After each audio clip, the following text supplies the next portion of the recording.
El 25 de agosto de 2009, exactamente 2 meses después de la muerte de Michael Jackson, un video de 29 segundos apareció en YouTube bajo una cuenta anónima. Mostraba una furgoneta con la palabra Coroner pintada en inglés en el lateral. La furgoneta entraba a un aparcamiento, alguien abría la puerta trasera, una figura salía, y esa figura, vista a través de una imagen granulada, oscura, temblorosa, se parecía a Michael Jackson. En menos de 24 horas, antes de que el video fuera retirado, recibió 880,000 reproducciones. Casi 1 millón de personas lo vieron. Cientos de miles lo compartieron. Y en ese momento preciso, en ese día preciso, comenzó algo que 16 años después todavía no ha terminado. La historia paralela de Michael Jackson. La que ocurre, no en los registros médicos ni en los expedientes judiciales, sino en la mente colectiva de las personas que simplemente no pueden aceptar que se fue. Pero hay algo que muy pocos saben sobre ese video. Y ese algo cambia completamente la forma en que se debe leer todo lo que vino después.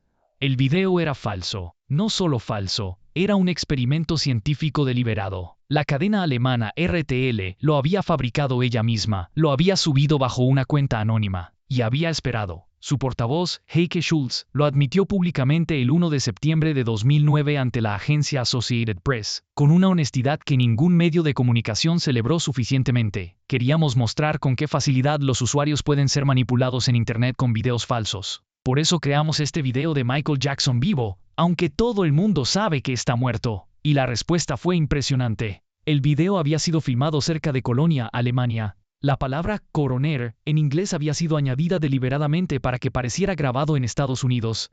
Era, en todos los sentidos, una trampa, y 880,000 personas cayeron en ella en menos de un día. Lo que ese experimento demostró no fue que la gente era estúpida, fue algo mucho más específico y mucho más revelador, que cuando el objeto del video es alguien a quien amas, y que acabas de perder, y que no estás preparado para haber perdido. Tu sistema crítico se desconecta, no por elección, por biología. La mente bajo duelo no procesa la información de la misma forma que la mente en estado neutral. Busca lo que necesita encontrar, y en un video granulado y oscuro de 29 segundos, encuentra exactamente lo que necesita. Ese fue el fundamento psicológico sobre el que se construyó una de las teorías de conspiración más persistentes de la historia del entretenimiento moderno.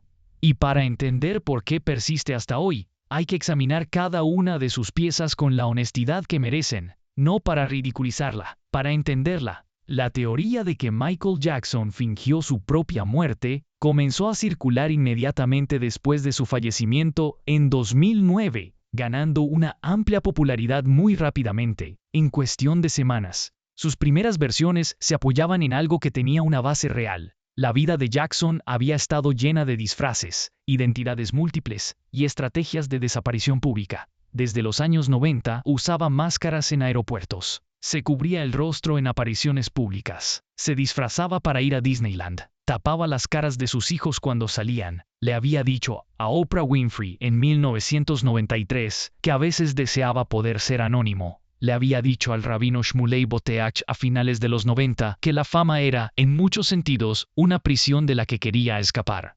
Le había dicho a Martin Bashir, en 2002, que la única forma en que podía ir a sitios públicos era con identidades falsas. Un hombre que pasó décadas describiendo su propia vida como una trampa de la que quería escapar.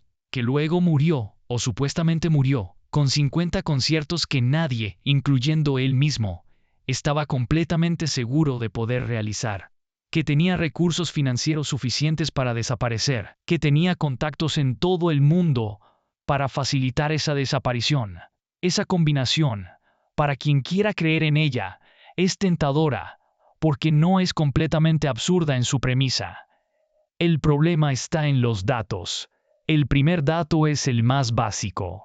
El informe forense del médico forense jefe del condado de Los Ángeles, el Dr. Lakshmanan Satyavagiswaran, firmado el 28 de agosto de 2009, identificó el cuerpo mediante análisis de huellas dactilares, que coincidían con las del historial criminal de Jackson de 2005, análisis dental y análisis toxicológico, que detectó propofol, lorazepam y midazolam en sangre cardíaca, sangre femoral, hígado, estómago y orina. Un cuerpo de sustitución podría tener las huellas correctas solo si el sustituto hubiera pasado por una modificación quirúrgica extrema de sus propias huellas y hubiera recibido las mismas drogas en las proporciones exactas que la toxicología del caso documentó.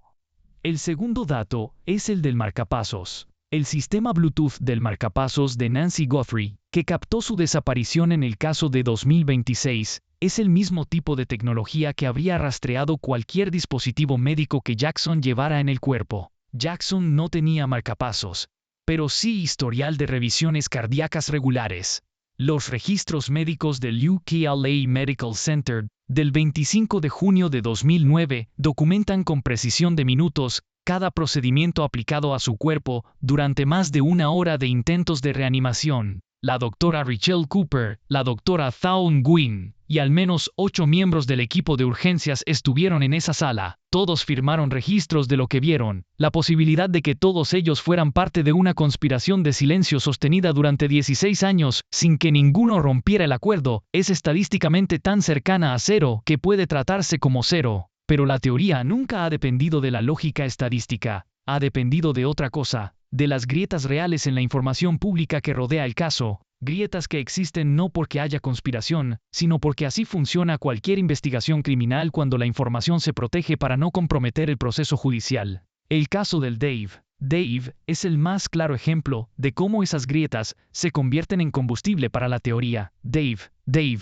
cuyo nombre real era David Rothenberg, había sufrido quemaduras gravísimas siendo niño, cuando su padre le prendió fuego mientras dormía en 1983. Jackson lo conoció durante su hospitalización y mantuvo con él una amistad que duró décadas. En noviembre de 2009, 5 meses después de la muerte de Jackson, Dave apareció en una entrevista en MSNBC, con sombrero, gafas de sol y la voz distorsionada por las secuelas de las quemaduras. Las alegaciones de inconsistencias en el informe de autopsia, detalles cuestionados sobre su testamento y la infame entrevista de Dave alimentaron aún más las sospechas y mantuvieron viva la teoría años después de su muerte. Millones de personas que vieron esa entrevista comenzaron a afirmar que Dave era Jackson, que las similitudes en los gestos de las manos, el lenguaje corporal y ciertos patrones de habla eran demasiado precisas para ser coincidencia, que Jackson se había sometido a una transformación física para vivir públicamente como Dave, una persona cuya apariencia alterada por las quemaduras hacía imposible la identificación convencional. Había fotografías de Jackson y Dave juntos, tomadas años antes, que mostraban claramente que eran dos personas distintas. La respuesta de los creyentes fue la misma que siempre, que las fotografías estaban manipuladas digitalmente, que los registros oficiales eran parte de la conspiración. Cuando Dave murió de neumonía en julio de 2019, la teoría se encontró con un problema que nunca resolvió satisfactoriamente. ¿Qué había ocurrido ahora? La mayoría de los foros y canales que habían promovido esa variante específica de la teoría simplemente dejaron de responder esa pregunta. Otra variante persistente afirma que el Michael Jackson que anunció las giras no era el Jackson real, sino un imitador o doble de cuerpo, a veces con fechas que se remontan a años antes de 2009. Esa teoría circuló en tabloides y en línea, mucho antes y después de su muerte, respaldada por comparaciones fotográficas selectivas y afirmaciones de testigos anecdóticos, más que por pruebas documentales. Esa variante, la del doble de cuerpo, tiene una historia especialmente interesante porque precede a la muerte de Jackson por al menos una década. Las mismas personas que en los años 90 afirmaban que el Jackson que aparecía en público no era el original, debido a supuestas diferencias en la altura o la fisonomía, fueron las mismas que en 2009 afirmaron que el hombre que murió era el doble, no Jackson. La teoría se adaptó a sí misma para absorber cualquier nueva información, en lugar de permitir que la nueva información la modificara. Ese es el rasgo definitorio de cualquier sistema de creencias que no puede ser falsificado.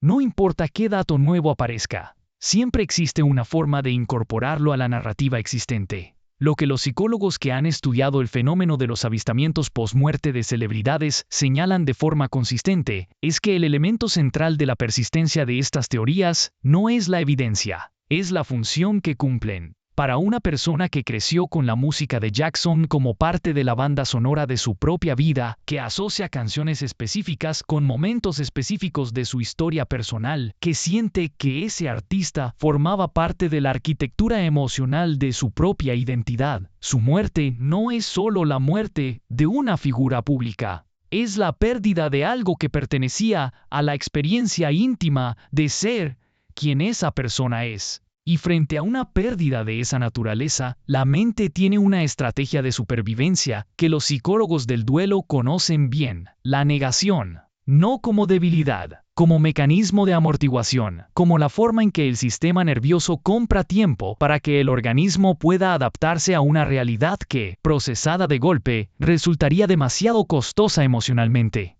La diferencia con el duelo ordinario es que en el caso de Jackson, Internet proporcionó un espacio donde esa negación podía ser compartida, validada, elaborada colectivamente, y donde encontraba constantemente nueva evidencia que la alimentaba. Un video granulado filmado cerca de Colonia, una entrevista de un hombre con las quemaduras de una tragedia infantil, una foto borrosa en el fondo de un video de Instagram, una silueta en el video de una boda familiar. Cada uno de esos elementos aislado era imposible de verificar, pero en conjunto, para quien los buscaba, formaban un patrón que la mente en duelo podía interpretar como coherente.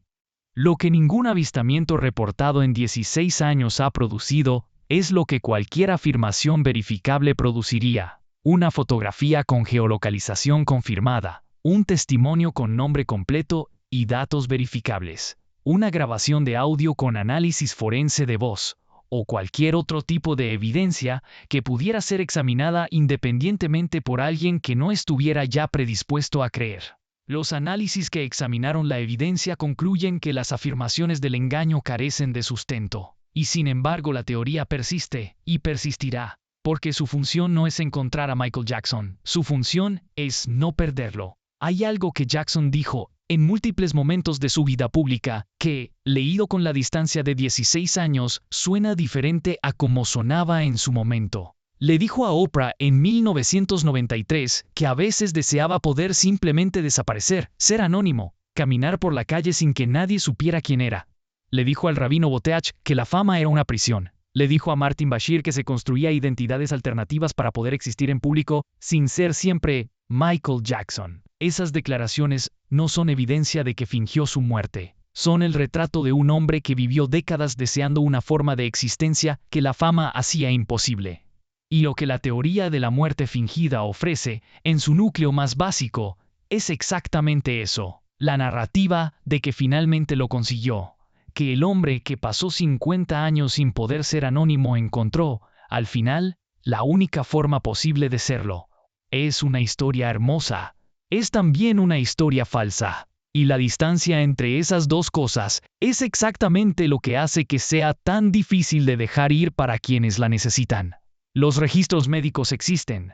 El informe forense existe. El veredicto de homicidio involuntario existe. Los testimonios de los paramédicos, los médicos de urgencias, los ingenieros de sonido, los detectives, los familiares existen. Lo que la evidencia establece, de forma que ningún video granulado de 29 segundos filmado cerca de Colonia puede deshacer, es que Michael Jackson murió el 25 de junio de 2009 a las 2:26 de la mañana de la tarde, en el Ronald Reagan UCLA Medical Center de Los Ángeles. Lo que la teoría de que sigue vivo establece, de una forma que ningún informe forense puede deshacer, es que para millones de personas en todo el mundo, 16 años no han sido tiempo suficiente para cerrar esa cuenta, y que la mente humana, cuando ama algo lo suficiente, es capaz de construir una realidad alternativa que sea exactamente tan sólida como la necesidad que la generó. Esa no es una debilidad, es lo más humano de todo lo que esta historia contiene.